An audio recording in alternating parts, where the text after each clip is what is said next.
Alex's voice cut through the clatter of dishes like a sharp knife. "Alara, bring me some tea now," he demanded. I paused, my hands submerged in soapy water. "Hold on, I'm doing the dishes," I replied. His tone was incredulous, laced with impatience. "Stop that and bring me the tea quickly. Can't you follow simple orders?" But I started only to be interrupted. "What a useless wife you are. Make me some sweet coffee, please." Mrs. Whitmore, my mother-in-law, spoke from the living room. She sat there devouring a slice of cake she'd taken from the fridge, her eyes glinting with malice. I sighed, glancing at the mountain of dishes.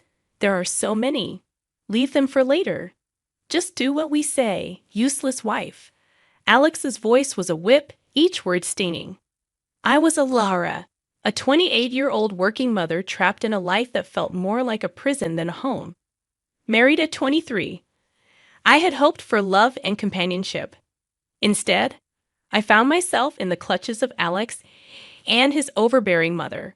Our son, only 4, was the sole source of joy in my bleak world. We lived in Alex's parents' house, a decision forced upon me under the guise of caring for Mrs. Whitmore after my father-in-law's passing. Initially, I sympathized with her supposed grief, but soon it became clear that I was nothing more than a pawn in her cruel game of domestic tyranny. Cooking, cleaning, working. It was never enough. My efforts were met with scorn, my meals left untouched or criticized harshly. "The stir-fry is so half-hearted," Mrs. Whitmore would scoff. "Cook it properly from scratch." "I'm busy and can only make simple things," I'd respond, trying to keep my voice steady. "That's why I hate back talk from a daughter-in-law," she'd snap. "Cook from scratch. Why don't you cook then? You're a good cook, right?" I dared to retort once, immediately regretting it. "Why would I do housework when you're here?" Her response was cold, dismissive. "Are you out of your mind?" Their cruelty escalated over time, shifting from harsh words to a chilling silence. They began to ignore me completely, as if I were a ghost haunting my own home. My presence, once merely undervalued, now seemed entirely invisible. 5 years passed in this suffocating atmosphere. Alex and I turned 35 and 33 respectively. Our son grew, yet the oppressive air in the house remained unchanged. My mother-in-law, now 63, seemed to thrive on my misery. One evening, as I trudged home from work, a heavy realization settled over me. My existence seemed pointless in their eyes. I was a shadow, unseen and unheard. The only voice that acknowledged me was that of my son. The thought of losing even that small recognition was unbearable. Returning home, I began cooking immediately, trying to push away the gloom. I prepared mapo tofu, fried chicken, and a stir-fry with bell peppers and pork, hoping to bring some semblance of normalcy to our dinner. "Bring me the mayo," Alex commanded abruptly, breaking his long silence. "Sure, here you are," I replied, handing him the mayonnaise. His first words to me in ages were not of gratitude or conversation, but a mere order. It was the final straw, the breaking point of my patience and tolerance. The evening took a turn for the worse when Mrs. Whitmore demanded, "Clean the toilet." "What, now?" I was aghast. "Yes, now," she insisted, her voice dripping with venom. I snapped back, unable to contain my frustration. "Don't say such a thing while we're eating. It's nasty, just like your heart," I hissed. Our argument escalated quickly, with Alex interjecting, demanding I apologize to his mother. But I refused, standing my ground for the first time in years.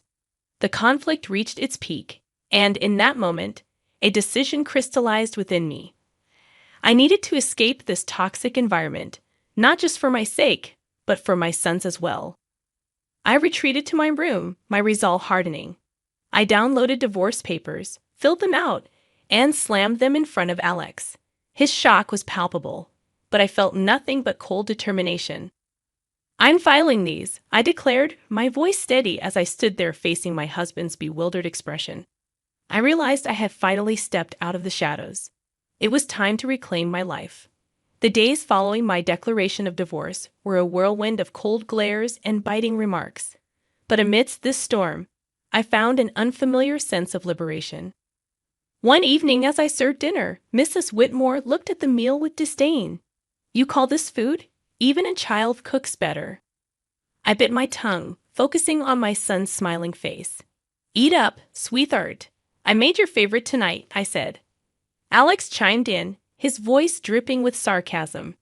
"Oh, playing the perfect mother now, are we? What a joke." I could feel the anger bubbling inside me, but I kept my composure. "I'm just trying to make a nice dinner for our son," I said. Mrs. Whitmore snorted. "Don't act high and mighty. You're just a burden in this house." The tension at the table was palpable. Alex's attempts to belittle me only intensified. "So, Alara, have you thought about how you'll survive after the divorce? You can barely keep a house, let alone your own life," he taunted. I looked him straight in the eye. "I have been supporting this family for years. I'm not worried about taking care of myself and our son." His smirk faded slightly, a flicker of unease crossing his face. Mrs. Whitmore quickly intervened. "Don't be absurd. You need us more than we need you." The conversation turned to finances, a topic they usually avoided. "You do realize that without my salary, this household would crumble," I stated, more to myself than to them. Mrs. Whitmore scoffed. "We manage.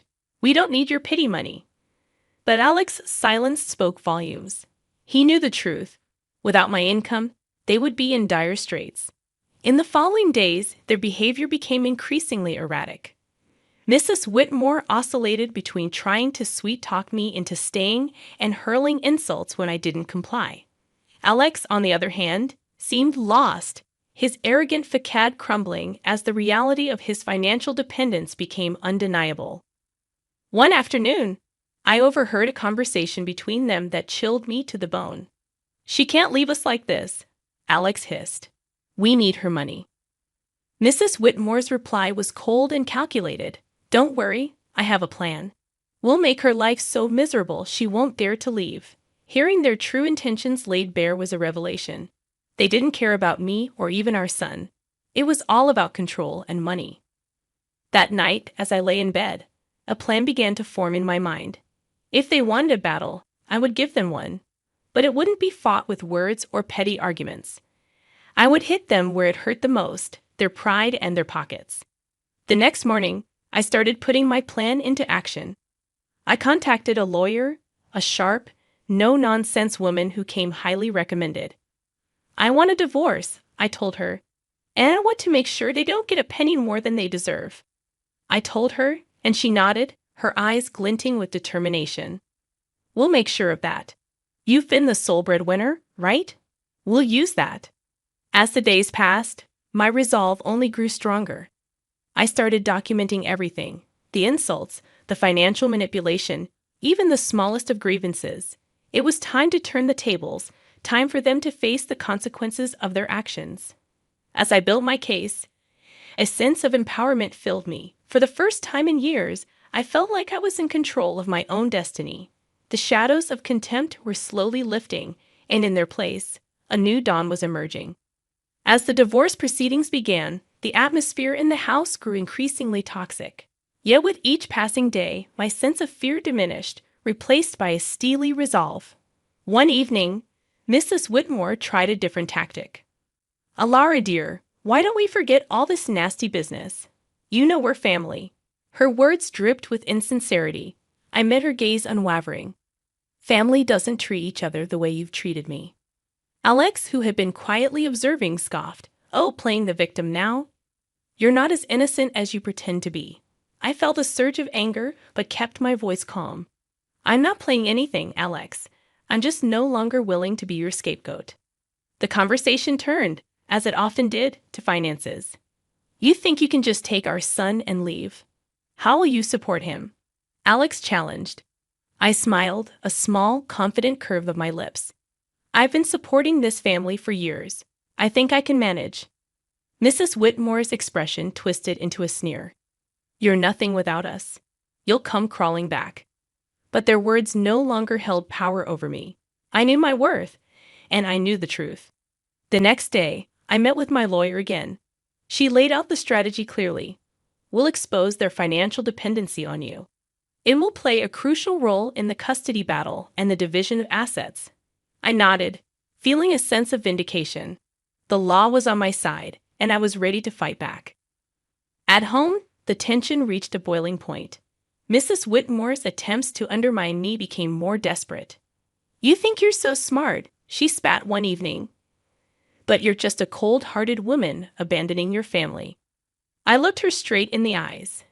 "No, I'm a woman who's finally standing up for herself," I declared. Alex jumped in, his voice laced with venom. "You'll regret this. You can't survive without me." But his threats fell on deaf ears. I was done being intimidated. As the days went by, my preparations for the court battle intensified. I gathered financial statements, recorded their abusive remarks, and collected evidence of their negligence. One afternoon, as I was organizing my documents, my son came to me. "Mom, are we going to be okay?" His voice was small, uncertain. I pulled him into a hug, feeling a surge of protectiveness. "Yes, sweetheart, we're going to be just fine. We're leaving this place, and we're going to start a new, happy life, just you and me." His arms tightened around me, and in that moment, I knew I was making the right decision. I was fighting not just for myself, but for my son's future. The day of the court hearing loomed closer, and with it, a sense of impending freedom. I was ready to face Alex and Mrs. Whitmore, ready to end their reign of control and emotional abuse. I was ready to reclaim my life and give my son the peace and happiness he deserved. It was time for justice, and I was determined to see it served. The day of the court hearing arrived, a day I had been anticipating with a mix of dread and determination. As I sat across from Alex and Mrs. Whitmore in the courtroom, I felt a sense of surrealism. This was the moment where everything would change. The proceedings began with a cold formality. Alex's lawyer portrayed him as a devoted husband and father struggling under the weight of false accusations. Mrs. Whitmore played the part of the grieving mother-in-law wronged by an ungrateful daughter-in-law. But their performance was transparent, their lies brittle. When my turn came, I spoke clearly, my voice steady. "I have been the sole provider for this family for years. My husband's employment and his mother's manipulation have been constant sources of strain." Alex interjected, his voice laced with false hurt. "Alara, how can you say these things? I've always supported you." I turned to him, my gaze unwavering. "Support is more than just words, Alex. It's about actions, and your actions have shown nothing but selfishness and cruelty." The judge listened intently as I presented my evidence. Financial statements, recordings of their verbal abuse, testimonies from neighbors who had witnessed their behavior. The truth was undeniable, and as the evidence mounted, Alex's facade began to crumble. Mrs. Whitmore's composure cracked, her mask of innocence slipping away. The courtroom was silent, the air thick with tension. Then came the revelation that sealed their fate. My lawyer presented photographs and documents proving Alex's infidelity and Mrs. Whitmore's illicit affair with a wealthy neighbor, Mr. Harwood. The courtroom erupted in murmurs as the images were displayed, showing them in compromising positions, their deception laid bare for all to see. Alex's face turned ashen, his eyes wide with shock. Mrs. Whitmore's expression twisted into one of fury, her hands trembling. "You invaded our privacy," Mrs. Whitmore shrieked, her voice shrill. I looked at her, my voice calm but firm. "No, I exposed the truth, a truth that you both have been hiding for too long." The judge called for order, but the damage was done. Their credibility was shattered, their lies exposed in the harsh light of the courtroom. As the hearing came to a close, the judge's verdict was clear.